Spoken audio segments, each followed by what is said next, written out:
What's up? What's up? It's your boy Corey B, and this is the Bayless Boys coming at you, and I want to talk homeschool diaries. So check it out. Like sometimes you've seen on some of my videos, that sometimes things are a little messy, and sometimes things are put together. They're more oftenly messy. But the interesting thing is what you see from other homeschool parents, other homeschool moms, and other homeschool dads on social media. And you see more homeschool moms. It's typically a mom thing. But there are more of us dads out there lately too. So this is something that I've noticed though. Check it out. Like, look.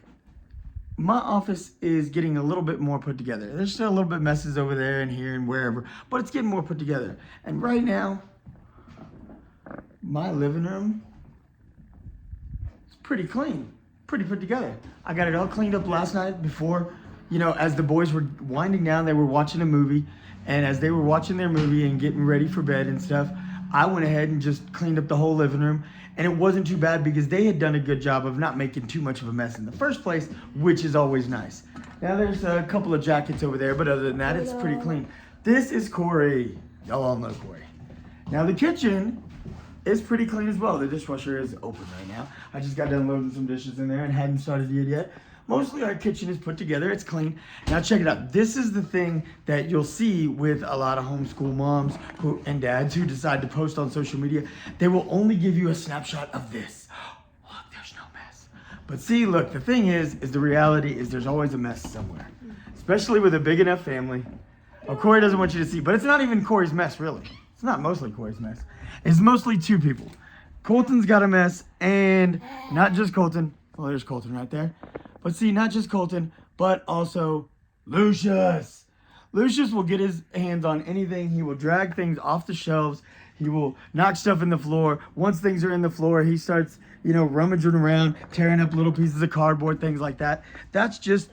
It's just part of life, you know what I mean? But people, homeschool moms, they don't want you to see that. They want you to think that everything's perfect. They want to be like, oh, look, everything is so delightful and I can't post anything on social media unless it's perfect. And what they do is they discourage other homeschool moms and dads because other people who are potentially thinking about homeschooling their kids, they're like, you know what? I can't do it because my house is not together. Yeah. It's gonna be too much work to do it. Exactly. It'll be too much work. My house is never going to look like that.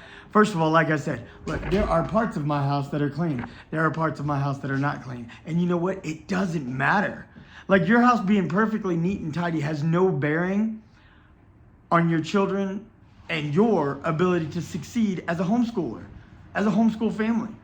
It's just not. Like, ideally, yes, there's this kind of...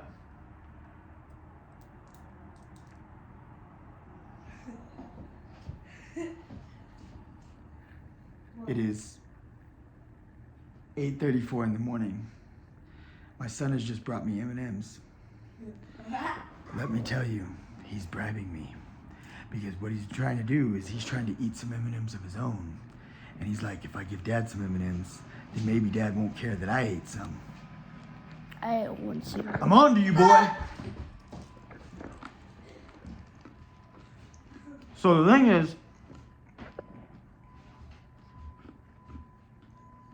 there's this idea that, like, if you have everything exactly tidy, exactly perfect, you got little cubbies for your children, you got a schoolroom.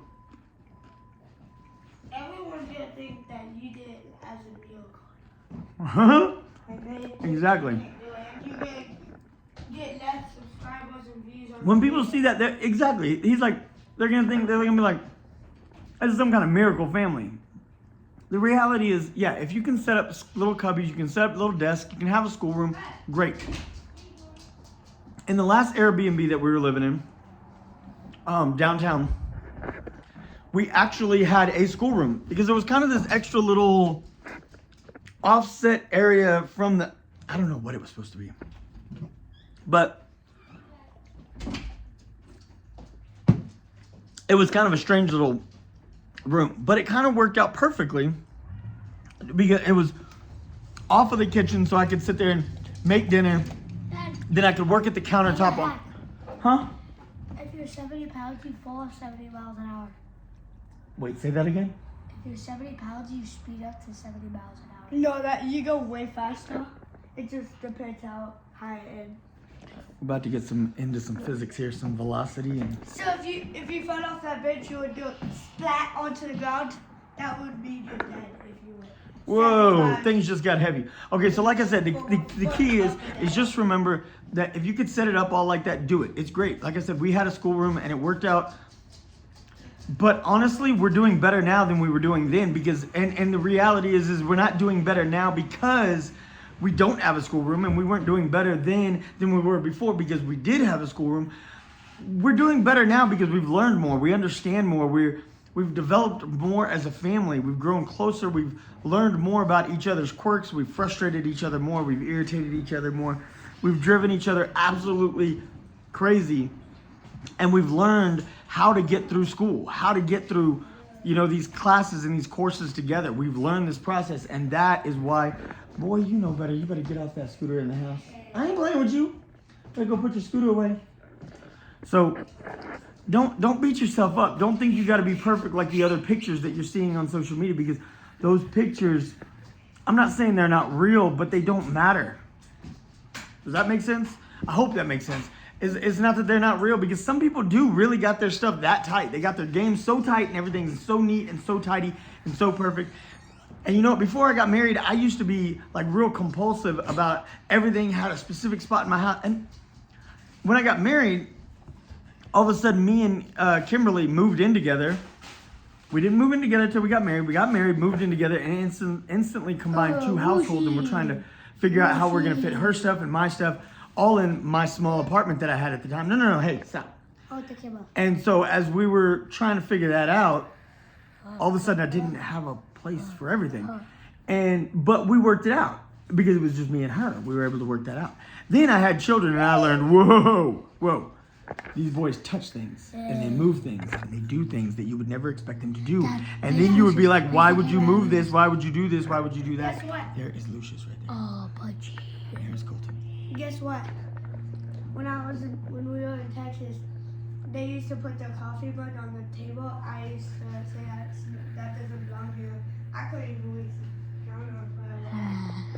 That's true. Corey was like a year and a half years old, and he had learned from his dad's quirky antics and my little hang-ups. And me and Kimberly would be sitting watching TV, drinking coffee. We'd put our coffee cup on the coffee table thinking, hey, well, in a minute, we'll get to a break or whatever, and we'll go get some more coffee. He would be toddling around the living room, grab our coffee mug, and be like, that doesn't go here, and take it to the kitchen. But I have learned as he's grown and as Colton has grown that, you know what? Things aren't always perfect. Things don't always have a perfect spot. It's okay. Now, if I can do that, then you can. And the reality is if you can accept those things and you can realize that those little hang-ups don't matter as much, and your life doesn't have to be perfect to be a homeschool family, then just dive in. Let's do it. Let's do it already. Let's dive in and be a homeschool family. And again, I remind people, I do not homeschool because of fear of the government or fear of the school system or because of the world is too scary. I homeschool because we were literally on the road and it's kind of just what we had to do. And now that I've done it, I can't imagine my boys being away from me that long. So, and I'm not throwing shade at anybody who's fearful of the world. I just don't live that way.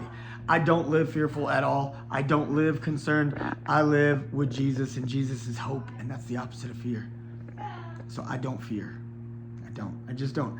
And I'm not mad at you if you do. I'm just saying, and that's not, like I said, no shade. It's just, I just want people to know where I come from.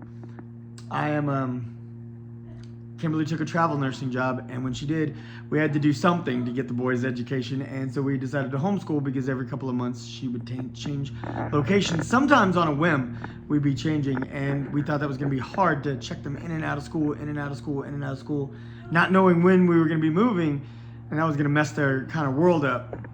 And like I said, now that we've done it, I just can't imagine being away from them for 7, 8, 9 hours a day. That's just, they're my boys, they belong with me.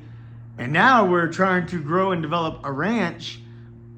So I want them to be a part of all of it, not just oh, come home and do some chores to help dad out, but like I literally want them to be a part of the process, raising the chickens and the goats, and we want more animals, and they want more animals.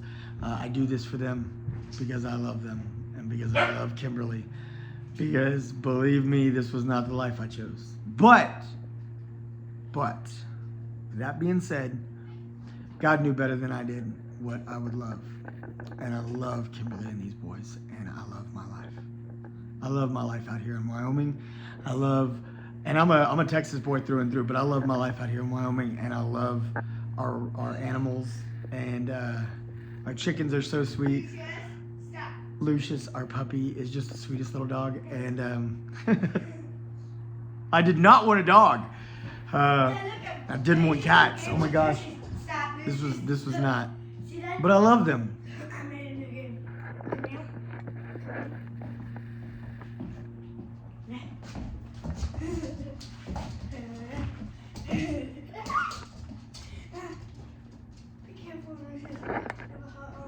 Yeah, and Corey's in a sling because boys will be boys, and he did something. We still haven't figured out what's wrong with him. When we had him to the doctor, he got tackled by 3 dudes in a pickup football game. When we were at the football game, we were at the local football game, and